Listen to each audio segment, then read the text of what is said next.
All right, Walk Two Moons, chapter 23, take 2. Gramps said, "How's your snake leg, Gooseberry?" He was worried about Gram, but less about her leg than her raspy breathing. "We'll stop in the Badlands, okay?" Gram merely nodded. The closer we got to the Badlands, the more wicked were the whispers in the air. "Slow down, slow, slow, slow." "Maybe we shouldn't go to the Badlands," I suggested.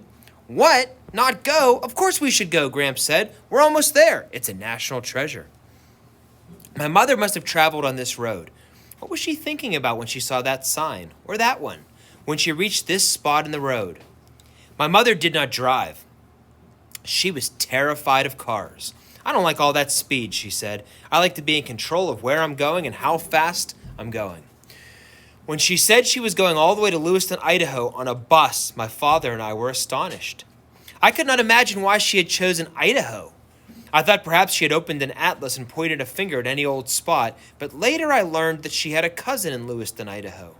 "I haven't seen her for 15 years, my mother said, "and that's good because she'll tell me what I'm really like." "I could tell you that, sugar," my father said. "No, I mean before I was a wife and a mother. I mean underneath, where I'm Shaughnessy." After driving for so long through the flat South Dakota prairie, it was a shock to come across the Badlands. It was as if someone had ironed out all the rest of South Dakota and smushed all the hills and valleys and rocks into this one spot. Right smack in the middle of the flat plains were jagged peaks and steep gorges. Above was the high blue sky, and below were the pink and purple and black rocks. You can stand right on the edge of the gorges and see down into the most treacherous ravines, lined with sharp, rough outcroppings. You expect to see human skeletons dangling here and there. Gram tried to say huzzah, huzzah, but could not breathe well. "Huzz, huzz," she rasped. Gramps placed a blanket on the ground so that she could sit and look. My mother sent 2 postcards from the Badlands. One of them said, "Salamanca is my left arm. I miss my left arm." I told Gram and Gramps a story that my mother had told me about the high sky, which looked higher here than anywhere else I had been. Long ago, the sky was so low that you might bump your head on it if you weren't careful, and so low that people sometimes disappeared right up into it. People got a little fed up with this, so they made these very long poles, and one day they raised all their poles and pushed. They pushed the sky as high as they could. "And looky there," Gramps said. "They pushed so good the sky stayed put." While I was telling this story, a pregnant woman stood nearby, dabbing at her face with a tissue. "That woman looks world-weary," Gramps said. He asked her if she would like to rest on our blanket. "I'll go look around," I said. Pregnant women frightened me. When my mother first told me she was pregnant, she added, "At last, we really are going to fill this house up with children." At first, I didn't like the idea. What was wrong with having just me? My mother, father, and I were our own little unit. As the baby grew inside her, my mother let me listen to its heartbeat and feel it kicking against her, and I started looking forward to seeing the baby. I hoped it'd be a girl, and I'd have a sister. Together, my father, my mother, and I decorated the nursery. We painted it sparkling white and hung yellow curtains. My father stripped an old dresser and repainted it. People gave us the tiniest baby clothes. We washed and folded each shirt, each jumpsuit, each sleeper. We bought fresh new cloth diapers because my mother liked to see diapers hanging on the line outside. The one thing we could not do was settle on a name. Nothing seemed quite right. Nothing was perfect enough for this baby. My father seemed more worried about this than my mother. "Something will come to us," my mother said. "The perfect name will arrive in the air one day." 3 weeks before the baby was due, I was out in the woods beyond the farthest field.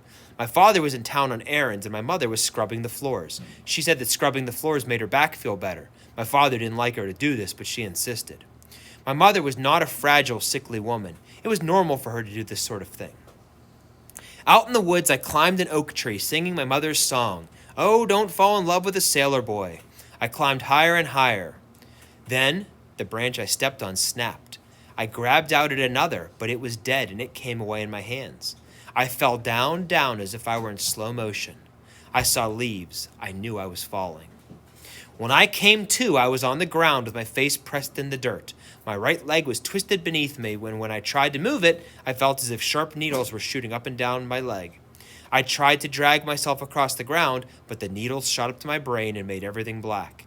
There was a walloping buzzing in my head. I must have passed out again because the next time I opened my eyes, the woods were darker and the air was cooler. I heard my mother calling. Her voice was distant and faint, coming, I thought, from near the barn. I answered, but my voice was caught in my chest. My mother found me and carried me back through the woods, across the fields, and down the long hill to the house. She called my grandparents to come take us to the hospital. It took forever just to get a cast, and by the time we got home, we were all exhausted. My father felt awful that he had been away and fussed over both of us constantly. The baby came that night. I heard my father telephoning the doctor. She won't make it, he said. It's happening right now. On my new crutches, I tottered down the hall. My mother was sunk into the pillows, sweating and groaning. Something's wrong, she said to my father. She saw me standing there and said, You shouldn't watch. I don't think I'm very good at this. In the hallway outside her room, I lowered myself to the floor. The doctor came. My mother screamed just once, one long, mournful wail, and then it was all quiet. When the doctor carried the baby out of the room, I asked to see it. It had a pale bluish tinge there, and there were marks on the neck where the umbilical cord had strangled it. It might have been dead for hours, the doctor told my father. I can't say exactly. Was it a boy or girl, I asked. The doctor whispered his answer, a girl. I asked if I could touch her.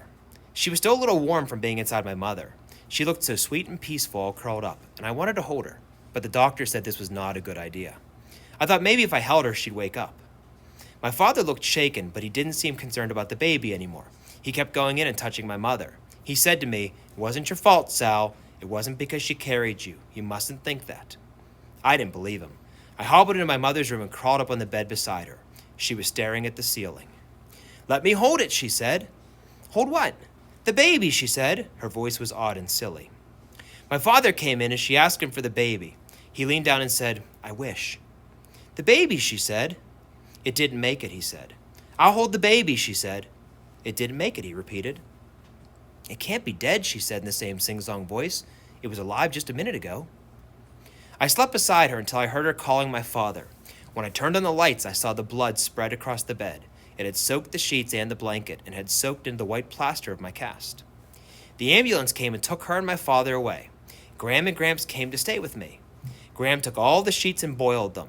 She scrubbed the blood from my cast as best she could, but a dark pink stain remained. My father came home from the hospital briefly the next day. We should name the baby anyways, he said. Do you have any suggestions? The name came to me from the air. Tulip, I said. My father smiled. Your mother will like that. We'll bury the baby in the little cemetery near the aspen grove, where the tulips come up every spring. My mother had 2 operations the next 2 days. She wouldn't stop bleeding. Later, my mother said, They took out all my equipment. She would not have any more babies. I sat on the edge of the gorge in the Badlands, looking back at Graham and Gramps and the pregnant woman on the blanket. I pretended it was my mother sitting there and she would have the baby and everything would be the way it was supposed to be. And then I tried to imagine my mother sitting here on her trip to Lewiston, Idaho. Did all the people on the bus get out and walk around with her? Or did she sit by herself like I was doing? Did she sit here in the spot and did she see that pink spire? Was she thinking about me? I picked up a flat stone and sailed it across the gorge, where it hit the far wall and plummeted down, careening off a jagged outcropping. My mother once told me the Blackfoot story of Nappy, the old man who created men and women. To decide if these new people should live forever or die, Nappy selected a stone. If the stone floats, he said, you'll live forever. If it sinks, you will die. Nappy dropped the stone into the water. It sank. People die. Why did Nappy use a stone, I said. Why not a leaf? My mother shrugged. If you'd been there, you could have made a rock float, she said. She was referring to my habit of skipping stones across the water. I picked up another rock and sailed it across the gorge, and this one, too, hit the opposite wall and fell down, down, down. It was not a river. It was a hole. What did I expect?